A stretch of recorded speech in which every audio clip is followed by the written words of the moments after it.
अमने कई खबर नहीं ने अमरा घर आईने तोड़ी दीधा। अमने स्कूलों मांथी बोलावी लीधा कि अमे जईए क्या हवे। 3 દિવસથી અમે ખાધું નહીં, સ્કૂલ નહીં જતા, કેવી રીતે જે બધા જ આપણા પાડી ખાલ્યા। અને અત્યારે આટલો ત્રાસ આવા ચોમાસામાં બાલ બચ્ચો કરે એમને શું થશે? સાહેબ મારા 70 વર્ષ થયા, કાલે પોલીસ આવી અમારા ઘર બાળવા, અમારા છોકરા નાખી દીધા, મને નાખી દીધી, મારા હાથે ફ્રેક્ચર થઈ ગયો, અમારા જોડે પૈસો ટકો કશું જ નથી સાહેબ। નકરા વરસાદ પડે, વરસાદનું ક્યાં જવાનું કશું જ નથી અમારી પાસે, સામાન્ય વરસાદનો પડે છે, અમારે ક્યાં રહેવાનું? સાહેબ અમે રખડતા અમને રોડ સાફ કરતા કરતા અમને સાફ કરી નાખે સાહેબ। ભારતીય જનતા પાર્ટીની સરકાર આ જે કામગીરી કરી રહી છે એની સખત શબ્દોમાં અમે વખોડી કાઢીએ છીએ। બૈરા ઉપર લાઠીચાર્જ કરવામાં પણ આવ્યું છે, છોકરાઓને પણ વાગ્યું છે। આ લગભગ 500-700 જેટલા ઘર છે એ પરિવારોને ઉજાડી દેવામાં આવ્યા છે। આવા વરસાદમાં અમે જઈએ તો જઈએ ક્યાં? અને વોટ લેવા તો આવી જ જાય છે। અમને વોટ આપો, અમને વોટ આપો, શું વોટ લેવા છે? સરકારને કઈ ખબર જ નહીં પડતી, બસ આઈ કાલી અમનું થાવે એવું કરી દીધું। નાવા માટે બાથરૂમ ના સરખું એ નથી, નાવું કે ફૂટપાથ પર રહેવાનું। હવે શું ઓટ લેશે? અમે મરસી ઓટ નહીં આવી। મોદી પોતે એમ કહેતા હતા કે તમે જો રહો તો તમારું ઘર, તમારું બહાર, તમારા છોકરા ભણાવો, તમારા સગવડ કરો, તો અમને સગવડ કરીને આપી અને અમને અત્યારે નિરાધાર કરી દીધા।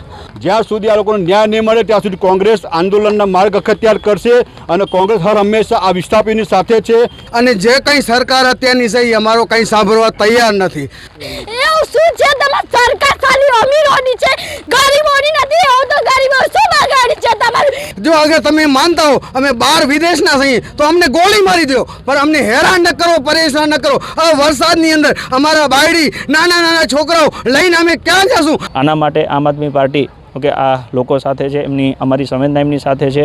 ગાંધીનગર મ્યુનિસિપલ કોર્પોરેશન દ્વારા પેથાપુર વિસ્તારમાં રહેતા જીબી પાછળના રહીશો સરકારી જમીન પર 60 વર્ષથી વસવાટ કરતા 150થી વધુ મકાનો ઉપર દાદાનું બુલડોઝર ફરી વળ્યું।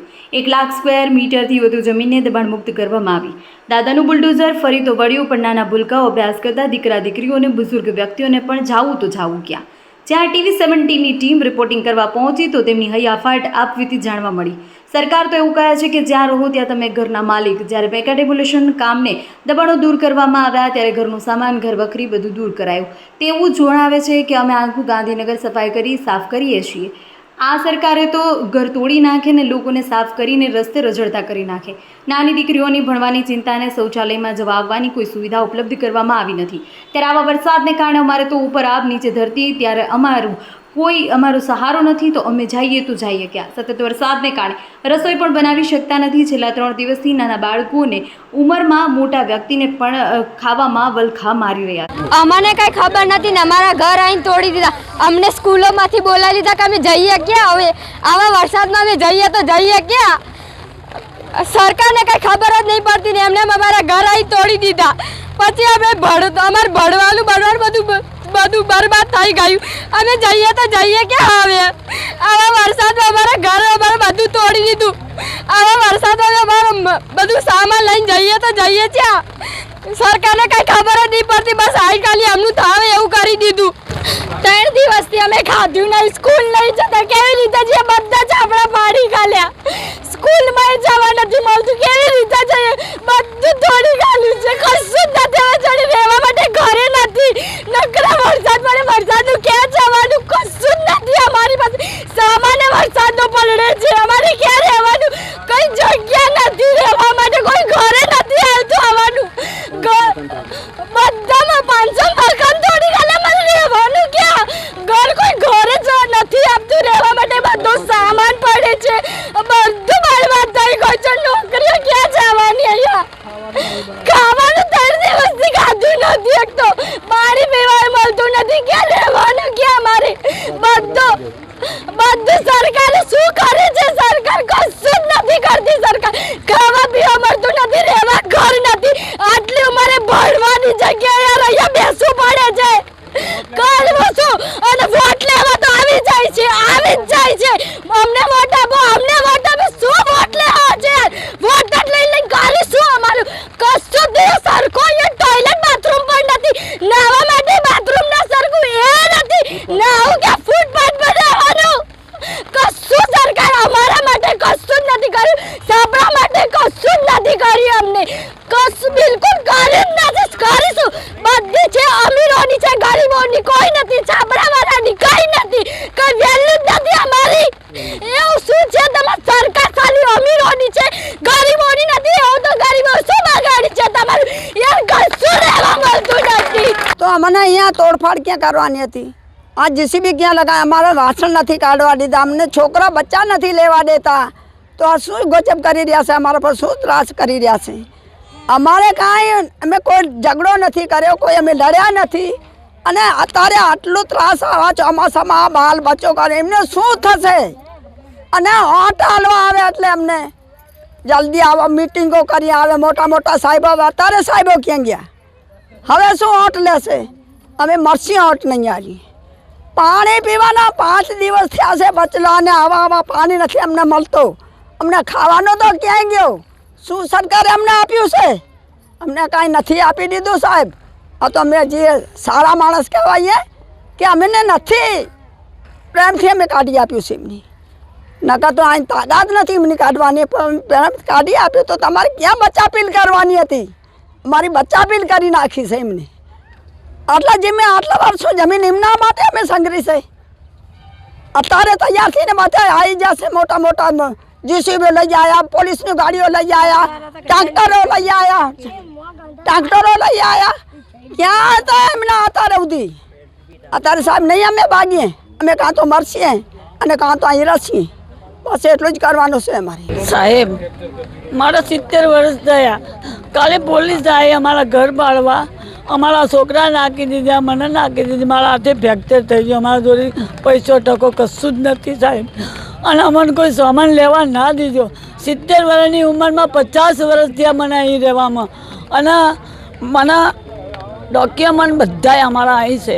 મોદી પોતે એમ કહેતા હતા કે તમે જો રહો તો તમારું ઘર, તમારું બહાર, તમારા છોકરા ભણાવો, તમારા સગવડ કરો. તો અમને સગવડ કરીને આપી અને અમને અત્યારે નિરાધાર કરી દીધા. તો અત્યારે અમારે ક્યાં જવાનું? અમે રોડ ઉપર વરસાદમાં પલળીએ સાહેબ. અમારા છોકરા બી પલળે, અમને કતંગ નથી ખાવા નથી મળ્યું, અમને પાણી પીવા નથી મળ્યું, અમને ચા પીવા નથી મળ્યો. અમે જઈએ ક્યાં? અમને સગવડ કરી આલો કે અમને ગમે ત્યાં તમે તમારી રીતે અમને આપી દો. આજ અમારી એ જ રજૂઆત છે સાહેબ. અમે નાના નાના બચ્ચા લઈને જઈએ ક્યાં? આવી આટલી બધી અમને ગંભીર હાલતમાં અમને એવી અમારી વાલ્મીકી સમાજને અમને કોઈ નિર્ણય અમને કોઈ મળતું જ નથી. અમને ભાડે મકાન આપવા તૈયાર નથી સાહેબ. અમને આટલા મકાનો પાડી દીધા, અમને નાના નાના છોકરા રોડ ઉપર લાવી દીધા સાહેબ. અને અમે સફાઈ કરીએ છીએ, સફાઈ કામદારોનો અમને એવોર્ડો મળે છે સાહેબ. અમે રખડતા અમને રોડ સાફ કરતાં અમને સાફ કરી નાખે સાહેબ. અમને ક્યાંય રહેવાનું, અમને રહેઠાણ નથી કરી આપ્યું સાહેબ. જ્યાં મકાન આપે છે ત્યાં પાડો. અમે કોઈ હજુ અમને કોઈ પુરાવા અમારા રજૂઆત કરી છે, અમારું કોઈ સાંભળવા તૈયાર નથી સાહેબ. અમે ગરીબ વસ્તી, અમને ગરીબ હટાવવાની જ વાત છે. બસ ગરીબ હટાવો, ગરીબને બસ અમને ગરીબને હેરાન જ કરવા છે સાહેબ.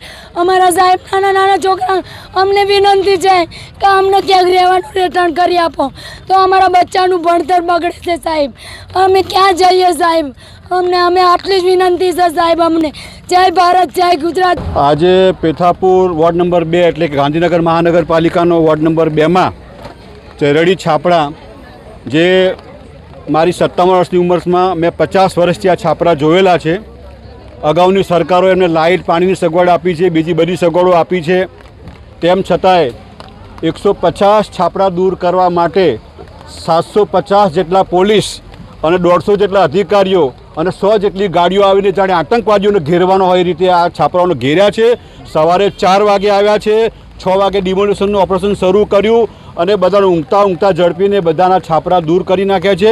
ભારતીય જનતા પાર્ટીની સરકાર આ જે કામગીરી કરી રહી છે એને સખત શબ્દોમાં અમે વખોડી કાઢીએ છીએ અને આજે માંગ કરીએ છીએ કોંગ્રેસ પાર્ટી તરફથી કે આ છાપરાઓના વિસ્થાપિતોને તાત્કાલિક વૈકલ્પિક જગ્યા આપવામાં આવે અને તાત્કાલિક એમની સગવડો તારે ઊભી કરવામાં આવે અને આ લોકોને ન્યાય આપવામાં આવે. જ્યાં સુધી આ લોકોને ન્યાય નહીં મળે ત્યાં સુધી કોંગ્રેસ આંદોલનના માર્ગ અખત્યાર કરશે અને કોંગ્રેસ હર હંમેશા આ વિસ્થાપિતની સાથે છે. ગાંધીનગરમાં બીજી ઘણી જગ્યાએ દબાણો છે, તેમ છતાં આજે આ ચરડીના છાપરા દૂર કરીને સરકાર શું સાબિત કરવા માગે છે સમજાતું નથી. આજના પેપરમાં 1000 કરોડની જમીન સાફ કરી એવું બતાવ્યું છે, પણ આ 150 છાપરાઓને આજે ને આજે જ વૈકલ્પિક વ્યવસ્થા આપવા માટે હું જિલ્લા વહીવટીતંત્ર અને સરકારને વિનંતી કરું છું. અને જો આ વિનંતી સ્વીકારવામાં નહીં આવે તો કોંગ્રેસ પાર્ટી આમની સાથે રહીને રેલી કાઢશે, આંદોલન કરશે અને જગ્યા લઈને જ જમશે. કે અમને રાત્રે 4 વાગ્યાની સામે આવી અને છાપરા ભાગે અમને કોઈ જાણ કરવામાં નથી આવી. બૈરા ઉપર લાઠીચાર્જ કરવામાં પણ આવ્યું છે, છોકરાઓને પણ વાગ્યું છે, સર સમાન ગયું છે. અમારી ભણતર અને 1991થી કરીને અત્યાર સુધી અમારી પાસે જે બી હાઈકોર્ટથી કરી છે, અમારે જવું ક્યાં? સરકાર જોડે સિવાય અમારો કોઈ અપેક્ષા નથી. અને જે કંઈ સરકાર અત્યારની છે એ અમારો કંઈ સાંભળવા તૈયાર નથી. અને અહીંયા જે બી રહેશે બધી કોમ એકતા જ છે. અને કોઈ જાતનો લોકો શીખવાડવાની ભલે કોશિશ કરતા હોય બાળવા તોડવાની, પણ અહીંયા એક જ નાગરિક છીએ, હિન્દુસ્તાનના છીએ. અમારા હિન્દુસ્તાનનો જન્મ થયો છે, અમે અહીંયા રહીએ છીએ. અગર અમે અહીંયાના ન હોઈએ, અમારા પુરાવા ન હોય, અમે ગરીબો છીએ અને અમે તમારી જોડે અપેક્ષા કરી દૂધથી કરી અને હરવા ફરવા સુધીનો ટેક્સ આપતા છતાંય અમને કોઈ ન અમારી અપેક્ષા પ્રમાણે ન મળતું હોય, રજૂઆત અમારી ક્યાં ન સાંભળતા હોય. અમે કલેક્ટરથી કરી મુખ્યમંત્રી સુધી પહોંચ્યા છીએ, હાઈકોર્ટથી કરી એસપી અને કલેક્ટર સુધી અમે ગયા. અમારું કોઈ જગ્યા પર કાંઈ સાંભળવા તૈયાર જ નથી અમારે. અને કોઈ જાતનું કોઈ નહીં, ફક્ત એક છે, જો અગર તમે માનતા હો અમે બહાર વિદેશના છીએ તો અમને ગોળી મારી દો, પણ અમને હેરાન ન કરો, પરેશાન ન કરો. હવે વરસાદની અંદર અમારા બાયડી નાના છોકરાઓ લઈને અમે ક્યાં જશું? અમને ઘરથી બેઘર કરે. અરે છાપરા તો ફગાવી દીધા. આજ સવારના 4 વાગે આવી અને અમારા મરદા ઉઠાડવા માંડ્યા, ઈંટું ઉઠાડવા માંડ્યા. અરે હજી બાળકોએ ચાય નથી પીધી. આટલો ત્રાસ અમે ક્યાં સુધી પબ્લિક બરદાસ્ત કરશું? આજ રોજ ગાંધીનગર જીબીની સામે સેક્ટર 29-30 જે ચરેડી છાપરા વિસ્તાર છે તેમાં છેલ્લા 2 દિવસથી ડોમિલેશનનું જે કામ ચાલે છે એ ડિમોલેશન અંતર્ગત કોઈપણ પ્રકારની આગોતરી જાણ કર્યા વગર 40 જેટલા જીસીબી અને ટેન્કરો મૂકી અને લગભગ બધા 500 ઉપર જે કમસે કમ ઘર છે એ ઉજાડી નાખવામાં આવ્યા છે. છેલ્લા 2 દિવસથી આ લોકોની પાસે નથી કોઈ ખાવાની સગવડ, નથી કાંઈ પીવાના પાણીની સગવડ અને ધોમ વરસાદ અત્યારે જ્યારે વરસી રહ્યો છે ત્યારે આ લોકોનું જીવન ધોરણ એક પશુથી પણ બદતર થઈ ગયું છે. સુપ્રીમ કોર્ટની એવી ગાઈડલાઇન્સ છે કે જે જગ્યાએ માનવ વસાહત હોય ત્યાં સોશિયલ વેલફેર સિવાયના કોઈપણ કાર્યક્રમ અંતર્ગત એ મકાનને અથવા તો વિસ્તારને ઉજાડી ના શકાય. અથવા તો 2011 પહેલાં જે ગાઈડલાઇન્સ નક્કી થઈ હતી કે 2011 પહેલાં જે લોકો જ્યાં છાપરામાં રહેતા હોય ત્યાં જ્યાં સુધી એમના માટે વૈકલ્પિક વ્યવસ્થા ઊભી ન થાય ત્યાં સુધી એમનું ઘર, કાચું મકાન કે છાપરું એ પાડી ન શકાય.